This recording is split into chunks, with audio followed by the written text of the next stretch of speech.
السلام علیکم فرینڈز، میں ہوں راجہ شجاعت اور آپ دیکھ رہے ہیں راجہ شجاعت یوٹیوب چینل اور فیس بک پیج۔ آج کی ویڈیو میں ہم بات کریں گے پاکستان کی ڈیولپنگ پولیٹیکل سچویشن کے حوالے سے اور یہ جاننے کی کوشش کرتے ہیں کہ پاکستان کے اندر اس وقت جو سیاسی صورتحال ہے وہ کدھر جا رہی ہے اور اس وقت جو ہماری پولیٹیکل پارٹیز ہیں ان کا کیا رول ہے، عمران خان کیا سمجھتے ہیں اور کیا کرنا چاہتے ہیں۔ اس سب کی طرف جانے سے پہلے آپ سے صرف اتنی گزارش ہے کہ اگر آپ نے ہمارے فیس بک پیج کو اور یوٹیوب چینل کو لائک نہیں کیا اور سبسکرائب نہیں کیا تو اس کو آپ ضرور سبسکرائب کر لیں۔ اب اگر ہم اس سارے پروسیس کی ڈیٹیل میں جائیں تو ہمیں یہ بات بڑی کلیئرلی نظر آ رہی ہے کہ اس وقت پاکستان کے اندر یہ جو آپریشن رجیم چینج ہوا اس کے جو سائیڈ ایفیکٹ ہے وہی عوام کو بڑے بھاری پڑ رہے ہیں۔ سب سے پہلے اگر اکنامک فرنٹ پہ اگر ہم دیکھیں تو پاکستان کے زر مبادلہ کے جو ذخائر ہیں بینکوں کے اندر وہ ابھی جس طرح بتایا جا رہا ہے کہ $6 ارب کے قریب رہ گئے، اور اگر ہم کنونشنل بینکنگ کے اندر جو پیسہ ڈپازٹ ہے اس کو اگر جمع کریں تو یہ تقریباً $10 سے $11 ارب ہے، جو انتہائی تشویشناک پوزیشن پہ ہے۔ اور ہر کوئی آج پاکستان میں یہی کہہ رہا ہے کہ پاکستان جو ہے وہ ڈیفالٹ کی پوزیشن پہ جا رہا ہے، اور اس ٹائم پہ جو پاکستان کے اکنامک جو لوگ ہیں اور معاشیت دان ہیں وہ یہ سمجھتے ہیں کہ اگر اسی طرح سے یہ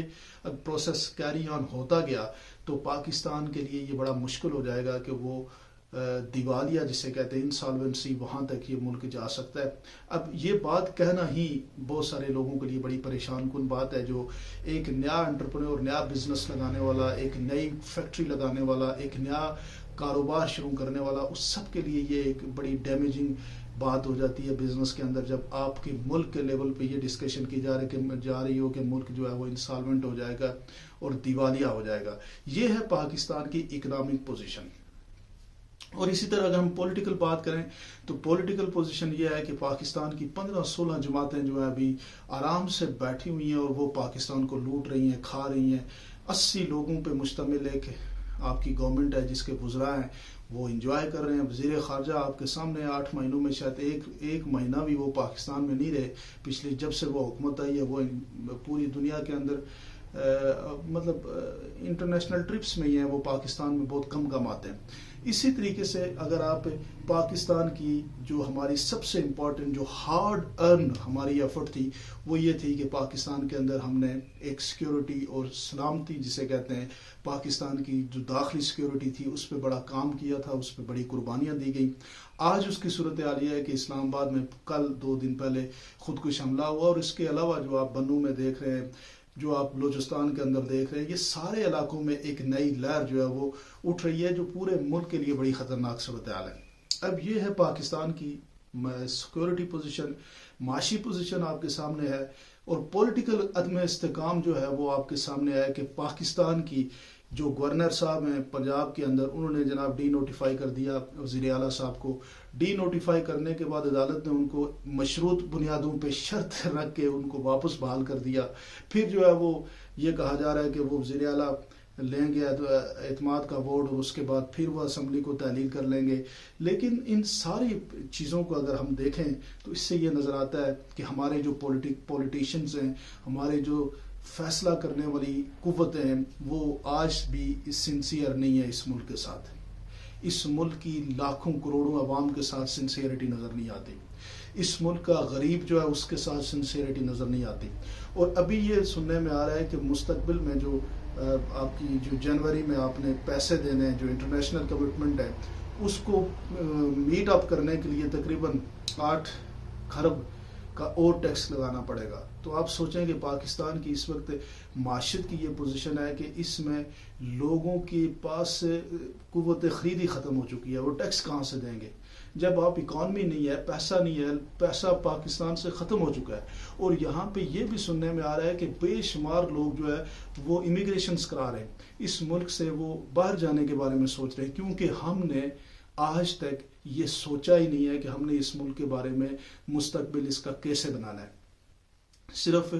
یہ ہے کہ ایک دوسرے کو سبق سکھانا ہے، کسی کو غلط نکال دیا، مجھے پسند نہیں میں نے نکال دیا، دوسرے کو پسند ہے اس کو واپس لے آئے، کسی کی ویڈیو نکال دی۔ آپ یہ سوچیں کہ ہم کس معاشرے میں، کس بنیاد میں، کون سے معاشرے کی بنیاد رکھ رہے ہیں۔ جس ملک کا تقریباً 60-70% ینگ نوجوانوں پر مشتمل ایک طبقہ ہے، اس کو پاکستان کی جو لیڈرشپ ہے، جو پاکستان کے ہیروز ہیں، پاکستان کی لیڈرشپ کی جو ہے آپ ویڈیوز دکھاتے ہیں، تو آپ کیا کون سا معاشرے بنا رہے ہیں؟ تو یہ ساری صورتحال ہے اس ملک کی اس وقت، اور اس سارے سسٹم کے اندر اتنی خوفناک جو ایک منظر کشی ہے، اس کے بعد اگر آج بھی ہم لوگ سنسیئر ہو کے اس ملک کے بارے میں نہیں سوچیں گے تو آپ مجھے یہ بتائیں کہ پاکستان آگے کیسے بڑھے گا؟ اب یہ ساری جو پاکستان کی اس وقت کی جو پوزیشن ہے، اس پوزیشن کو تبھی ٹھیک کیا جا سکتا ہے جب اس ملک میں فری اینڈ فیئر الیکشن ہو۔ فری اینڈ فیئر الیکشن اس لیے ضروری ہے کہ یہ اس وقت جو حکومت ہے، اس کو پاکستان کی جو میجارٹی جن لوگوں نے عمران خان کو ووٹ دیا تھا وہ لوگ نہیں مانتے، اور پاکستان میں 155 سیٹیں عمران خان نے لی تھیں، یہ 76-79 سیٹیں نون لیگ کی تھیں، اسی طرح کوئی 40 کے قریب سیٹیں آپ کی پیپلز پارٹی کی تھی، باقی ساری جماعتوں کو ملا کے آپ نے پچھلے دنوں سنا ہوگا کہ ایم کیو ایم سے کسی نے پوچھا کہ آپ نے تو مہنگائی کے خلاف جو ہے وہ عمران خان کے خلاف ووٹ دیا تھا، تو وہ آج یہ بات کرتے ہیں کہ جناب آپ کو نہیں پتا کہ ہم نے کس وجہ سے ووٹ دیا تھا۔ تو آج پاکستان کے بچے کو پتا ہے کہ آپ نے کس وجہ سے ووٹ دیا تھا۔ عمران خان کی وہ واحد گورنمنٹ ہے جس کو نہ کسی کرپشن کی بنیاد پہ، نہ مہنگائی کی بنیاد پہ ہٹایا گیا، بلکہ اس بنیاد پہ ہٹایا گیا کہ وہ دوسرے پولیٹیشین کا جو احتساب کر رہا تھا وہ احتساب اس سے نہیں کرنے دیا جا رہا تھا،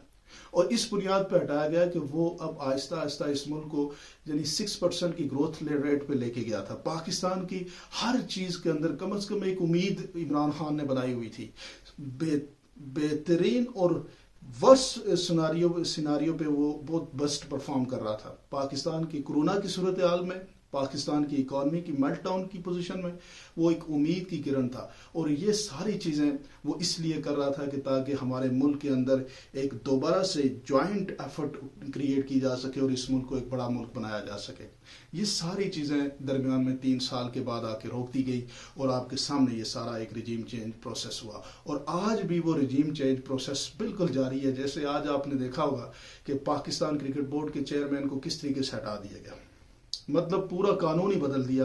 ایک نجم سیٹھی صاحب کو ان پلیس کرنے کے لیے رمیز راجہ کو ہٹا دیا۔ تو یہی وہ طریقے ہیں جس کو پاکستان کے لوگوں کو سمجھنا پڑے گا، اور انہی چیزوں کے خلاف آپ نے کھڑا ہونا ہے، اور اسی کے لیے ہم نے سٹرگل کرنی ہے۔ اس ملک کے لیے ایک بڑی لمبی سٹرگل کی ضرورت ہے، اور وہ سٹرگل یہ ہے کہ اختیار جو ہے وہ پولیٹیکل گورنمنٹ کے پاس ہونا چاہیے، نہ کہ کچھ لوگوں کے پاس ہو جو اپنے گھروں میں بیٹھ کے ڈیسیژن میکنگ کریں۔ آپ کیا سمجھتے ہیں؟ ضرور کمنٹ سیکشن میں بتائیے گا، اور چینل کو ضرور سبسکرائب کیجیے گا۔